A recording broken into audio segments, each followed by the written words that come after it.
Yun, good afternoon mga kalapatids. Andito na tayo sa club, kararating lang natin. So, etong mga ibon natin ngayon. Yan, yan sila nakabasket.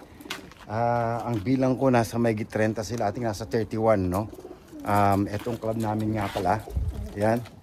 Yan namin ba lalagay mga ibon mamaya, mga crate namin, crates. Yan. Yan ang crates. Ako ang unang-una at the moment. So, ito yung machine namin na ginagamit para sa rubber. Ito. Yan. Yan yung ginagamit namin. Lagyan yung rubber dyan. Tapos pag pinundit ito, marirelease niya yung rubber. Ayan. Ito ang ginagamit naming paper para sa mga crate sa floor. At meron kaming sand nasa floor yun. May sand kami. So, lalagyan ko ng mga tubig to sa likod, sa likuran.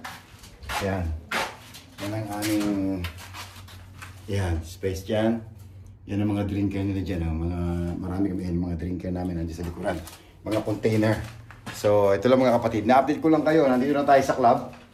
Hintayin natin yung secretary at mag-umpisa na tayo mag-basket. Sa tayo ngayon ang mag-umpisa. Una tayo sa marking dito. Ito na pala yung tree natin. Kailangan i-reset nga pala to, no? I-reset to.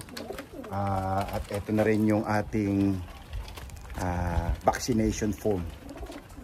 Ng paramixo. Kaya ayan. So, paabot natin sa kanila mamaya. Kompleto na yan. Ready. Ito mga ibon natin, no?